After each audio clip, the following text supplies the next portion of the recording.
Ooh, how should we intro this? The graveyard gossip one? Yeah. Hey, ghoulies, and welcome back to the Hot Ghouls Club. I'm Jamie, and as always, we're here to talk all things true crime, spooky, and just plain creepy. Hey, I'm Tara. Thanks for tuning in as we dive into something fresh and exciting this week. We're bringing you a little something to satisfy your true crime cravings. So get ready. And say hello to Graveyard Gossip, our new Monday mini segment where we dive into quick, current true crime stories that'll leave you shaking your head. Right. Think current events, but make it eerie and perfect for when you need a quick dose of what the fuck is wrong with people. So light your candles, grab your coffee or your cauldron, and welcome to Graveyard Gossip. All right, guys. So welcome to Graveyard Gossip.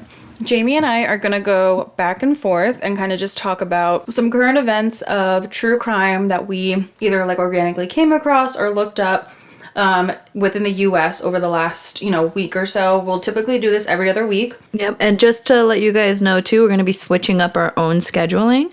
So instead of having a case every single week, we're going to do it intermittently with Graveyard Gossip. All right, gang. Okay, so I'm going to get into something that I came across. It's kind of just like an update on a very old case. So there's this woman, and I don't know if you know her personally. I do. Or if you remember this case. We were only like 1 and 2 when this case came out, so I don't think we definitely remember. But maybe our parents talked about it, or maybe we've heard of it. Yeah. But it was about Susan Smith, a South Carolina mom who was convicted of drowning her 2 sons in 94. Shut the fuck up. I actually do know about that case. I've heard about it, yeah. So essentially what happened is South Carolina has this law about prisoners having interviews or phone conversations with journalists. Like that's, I think like just in general, but specifically about their crimes. I'm sure it's a way to protect the victims and the family members and such. But they can write letters. So just something that came up is that she was actually found that she did have an engaging conversation with the documentary filmmaker about engaging in a documentary. And she was like about her side of the story. What? Who wants to listen to your side of the story? No, man, which violates prison rules. Okay. It happened, like, the infraction happened weeks before her parole hearing, which is, like, bless. You ain't getting out, girl. Yeah, but she bye. has, like, fully admitted to, or fully, like, admitted, like, pled guilty, I believe, to drowning her 2 sons. Yeah. I didn't dive super into, like, her reasoning, like, if she was in psychosis or something, but the kids were young, like, 3 and 1. Obviously, we were literally just talking about... I think she was in psychosis, but, like... She buckled their seatbelts in, drove into the river, and watched them drown for 6 minutes. That's fucking so foul. That gives me goosebumps. My dad told me about it. He when all of this like dropped, he asked me if I knew about this case, and this was one of the ones I was like, oh, I don't know if I could do that. Right, because we had talked about, obviously, like, Jamie and I talked about boundaries and stuff. Yeah. And we talked about, like, not doing child cases. And that's why I only brought it up, because it's, like, in current events. But then we did talk about it again. We might do it. Yes, we revisited because it's, like, something that, for me, I don't think I could, like, spend my time to, like, dive into and, like, really get into, like... my process of when I do these cases, I really go all in. And I think that when I hear anything with kids now, it just invokes so much. No, it's horrible. Yeah. And I don't even know if like I'm necessarily going to do any of them. It's not that it was a hard line for me, but again, like getting into it, I did say like I wanted to do the Casey Anthony case because that's the first one that like really got me into listening to true crime podcasts, but I don't know if like I'm ready to do something like that. That's like a big case with a lot of intricacies and like you really got to do your work on that. But yeah, so anyway, this woman violated those prison rules, but apparently she even said stuff like you can contact like my ex-husband, my other family members, my friends. It's like, no, like what's done is done. I think you should stay there. Yes, I think she absolutely should stay there. That's fucking... And then, but the thing too with her, because I don't know if...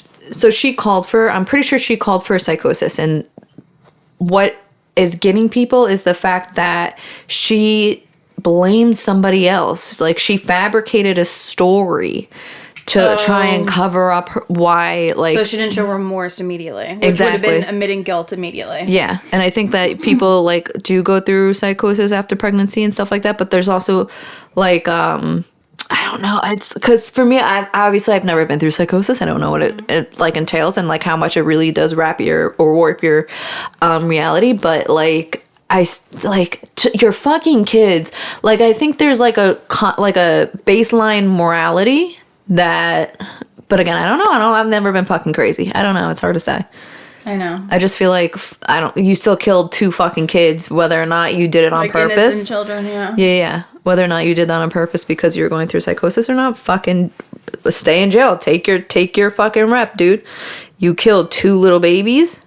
Take your fucking rep. Don't fucking come out. Fuck you. Fuck that. I know. All right, your turn.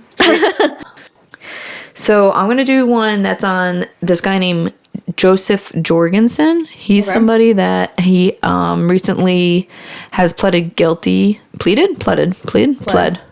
Right. So he did that guilty of murder with intent. He was in court January 2nd, just recently, and it was to strangling his 34-year-old girlfriend named Manny. And during that investigation, they actually found more evidence of him having like a previous murder, but it was a woman named Fanta, and he was like top of the suspect list at that time when they were trying to like figure out her death. So Fanta died before Manny, and he got arrested and all that for Manny. But they didn't have enough evidence to like convict him or do anything with until he went and killed Manny, where they were able to find more evidence and convict him also for Fanta. And he actually ended up dismembering these women, and he fucking put them in different storage units. That's crazy. He dismembered these women and put them in separate storage units. Yeah, so he's paying for 2 storage units. Yeah. Okay, that could just wind up on Storage Wars. That's what I'm saying. That's why I was interested. Because your dad buys storage. Yes. Yeah. We go to imagine, dude. No, there was one time that my dad got a storage unit, and he still to this day is like freaked out about it. There was a hood of a car inside of it, and on the hood of the car was blood spots and hair.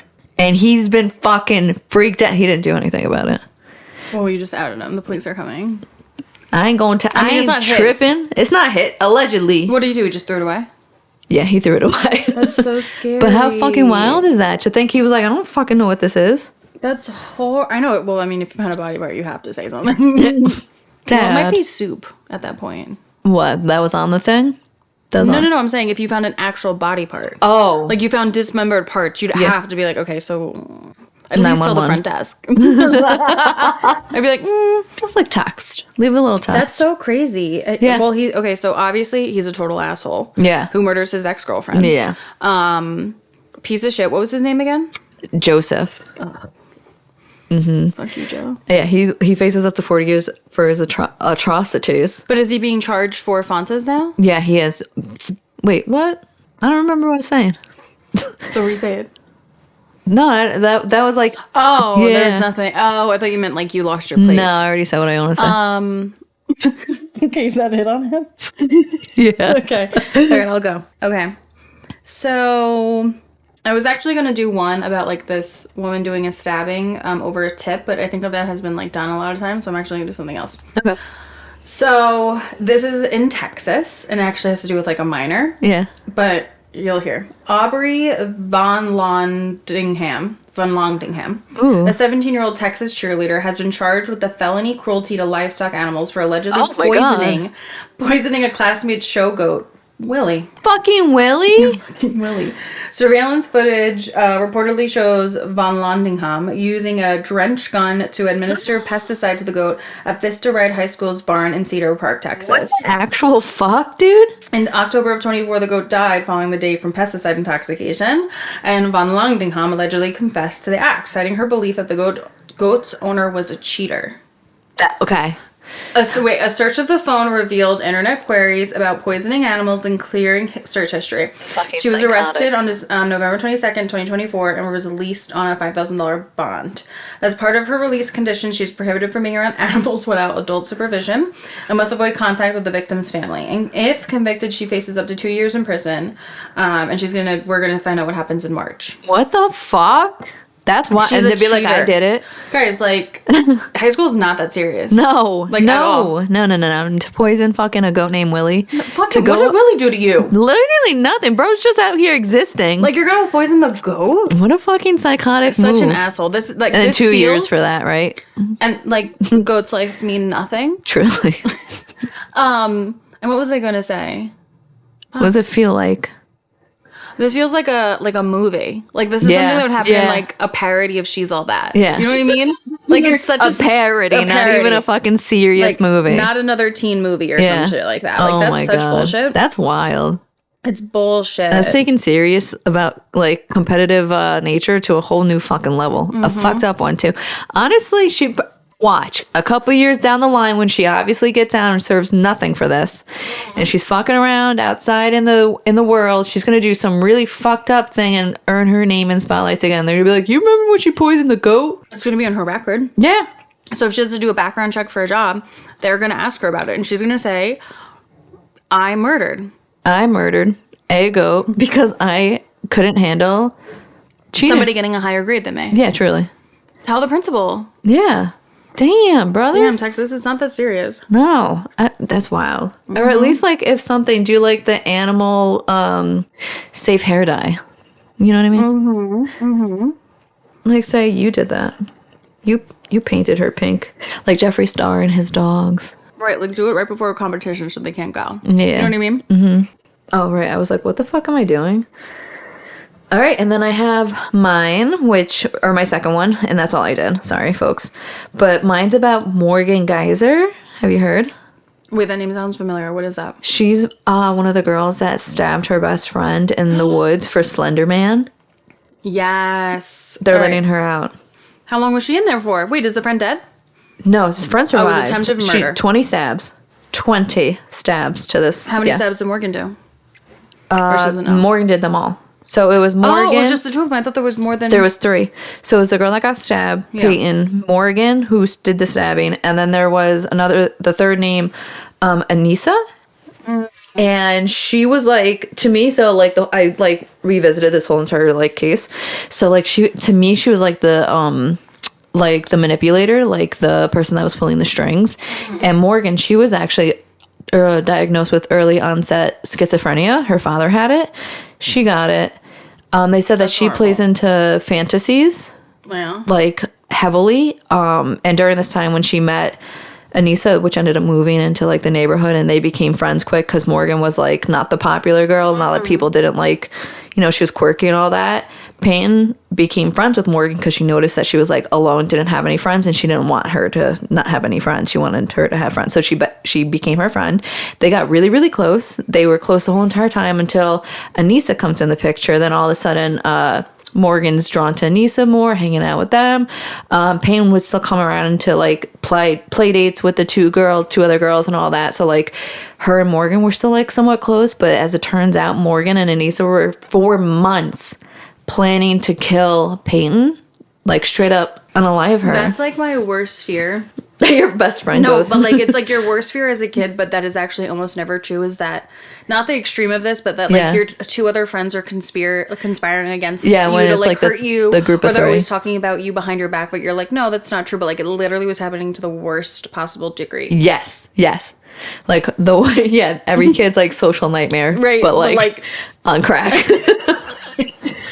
Like fucking not well. Like fucking absolutely. They're fucking 12 years old too, like by the way. Movie. Like it's not like even 12-year-olds. 12-year-olds. Stop taking life so seriously. 11-year-olds and 12-year-olds. Fucking banana. So like so Anissa comes in, she starts like blabbing her mouth about Slender Man, and she starts telling Morgan about it. Morgan's like feeding into this whole entire new world. She has early onset schizophrenia too. Yeah. Great, Anissa, you fucktwad. Yep. And they wiki pasta. Do you remember that? I remember wiki pasta. Apparently it's like called wiki pasta. Mm-hmm. It's almost like a dark web type shtick where they go into like horrors and like all the fucked up things that the world, absolutely like fucked up things that the world has to offer.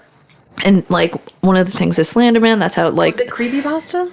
Oh, was it creepypasta? What'd I say? I think creepypasta is like the weird stories and stuff, and then there's wiki pasta. I can't remember. Maybe it is creepypasta. I mean, you're probably right. No, I could be so wrong. There's no such thing as wiki pasta. So it's creepypasta. Creepypasta. It's a genre of horror stories that are shared online. They're often intended to scare the reader. Yes. So like they got fucking heavy into that with Slenderman being their showman. And they took it as, I guess there was like lore or whatever on Slenderman that you had to like sacrifice a child. But even then some of the lore was like not necessarily that aggressive. It was just like Slender Man was like in the background of like playgrounds and like stuff. I remember they were edited in. Yeah. Yes. And so Anissa's like, we need to sacrifice Peyton. We need to sacrifice Peyton. They chose her, Peyton, because she was accessible to them. Like she was like, yeah. Rude. Right? Like that's kind of Peyton's just like living her best life. Shit to do. Yeah, and like the morning that they ended up killing Peyton or trying to kill Peyton, they had played Dress Up the Night Before and like literally going in like gowns and like cute little things. And they said when Peyton was in her like in the bathroom changing for her dress up moment, that's when Anissa and Morgan were like, oh, we're gonna kill her tonight. We're gonna kill her when she goes to sleep. They set an alarm for 5 o'clock or 4 o'clock in the morning, woke up and they're like, I'm a bit too sleepy. I don't want to do it. And they're like, bet, we'll do it in the morning. And then they fucking did it in the morning. Shut the fuck up. Yeah, they took her. They went, hey, you want to go for a walk? She was like, yeah, that sounds fine. They go for a walk near the like a wooded trail area. And they go to say, oh, let's play hide and seek. Fucking creepy. And then they like say, okay, when she goes hides, I'll like, Anissa goes, I'll let you know when to like attack her, like when to go. So that happens. And Anissa says, Morgan, let loose or some shit like that. And Morgan goes, pa, pa, pa, pa, and stabs her 20 times. They like get up and they're like, all right, bet she's gonna die. Oh, but then Peyton, she recalls like she was like talking to them during her like she said she didn't feel a thing. She said that she remembers being like, you guys need to go get help or something. And then like Anissa was like, no, just lay there. Just if you move, you'll die quicker. You just want to lay there. Because they were hoping she would just bleed out in the woods on that trail. But she fucking crawls out of the woods. They left her? They left her. Oh, no. Payne actually gets up. She remembers being able to walk. I know, but they didn't watch her do this. They left her. No, they left her. They left her to die. And then Payne was like, I'm not going to fucking die here. So she got up and she walked out of the woods, saw a trail, and she collapsed in the trail and like just kind of like laid there. Because she had to use, she said a broken tree limb to like lean all of her weight on to try and get out of the fucking woods. And, yeah, and then so Anissa, she doesn't even get that many years. She gets... Yeah, how long has... Oh, yeah, go on. So they, so this happened in 2014. Oh. 11 years ago. Yeah, 11 years ago. 2009 is when Slender Man, I found out, was, like, introduced to the world. Horrible. And, when did Anissa get out? She got out in 21, I think, and she got released to her father. They went in at, like, 2014 or 2016, I can't remember. I have it here, but I don't feel like looking. And Morgan's about to get out? Morgan, so as long as Morgan can find a group home that she can live in, then she's out. But if they can't find a place that's going to accept Morgan, then she's back at she's staying at the facility. The crazy thing though is that they took her off psych meds in 2021, I think. No, I'm sorry. Early 2023, and says she has suffered no symptoms since. So you're going to take the chick off fucking anti-psych megs, right? And then you're going to say, to the world be free. Yeah. Like, what? That's not good. That sounds like a mistake. That's a mistake. That sounds like a boo-boo waiting to happen. That is a boo fucking boo. Right? Oh, and then so, I forgot to tell you, with Anissa, Morgan being diagnosed with early onset schizophrenia, Anissa was diagnosed with shared psychotic disorder, which apparently is like a thing. She said, I don't know, I was like feeling it too. They throw anything. Yeah. Like in the court trying to get her off, you know what I mean? Yeah. I mean, I guess there's like a way, but it's, I don't know. It's not like they were on drugs or anything. Like it's a little, that's a reach. Yeah.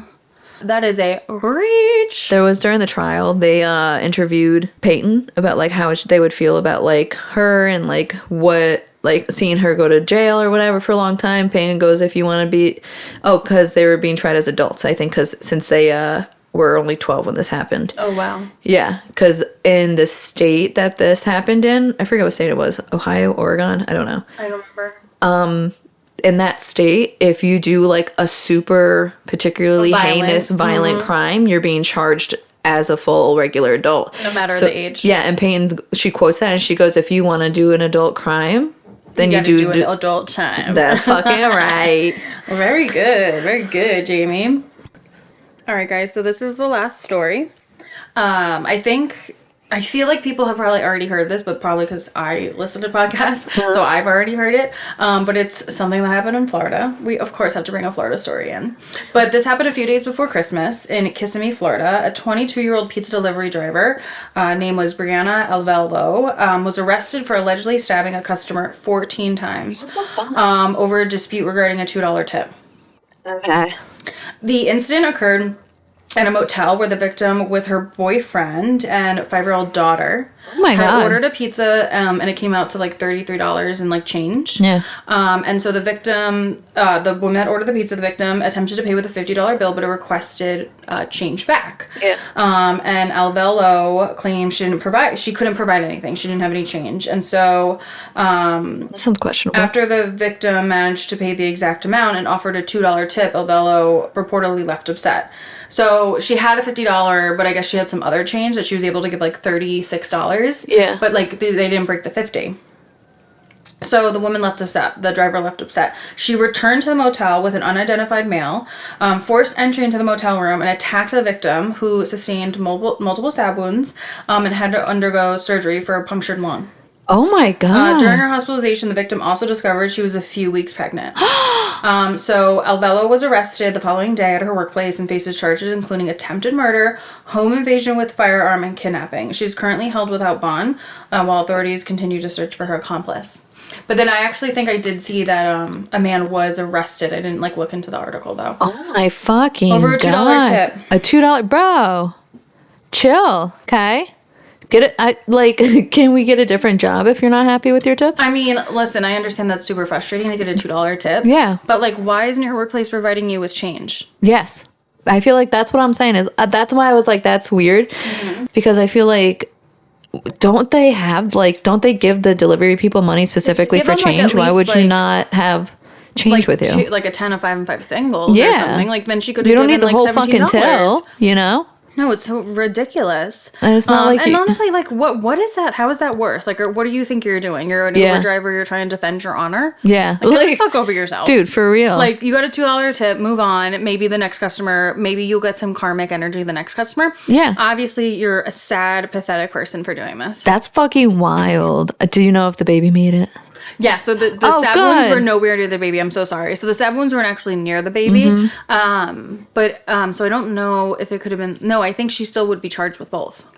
Yeah, I think so too. Yeah, because it's attempted murder on an unborn child. And I don't know if like her husband and her daughter were in the room when it all happened. Like I didn't see that, but I hope not too. It's like you're just on vacation trying to get like some pizza. Like that's fucking terrifying. Of course it's Florida. And you're like trying to save a fucking buck or two because you're in fucking Florida on vacation. You don't have to tip a driver. Like that sound like a Karen, but like, no, but that's so true. That people in service industry should not be relying on tips in order to feel like adequately paid. If you're working, you're putting in the money.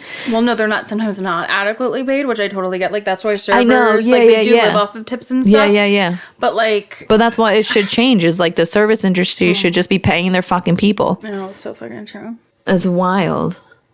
All right, guys. That's your graveyard gossip for the week. Stay ghouly. The creative process. It's so hard for us sometimes. It is.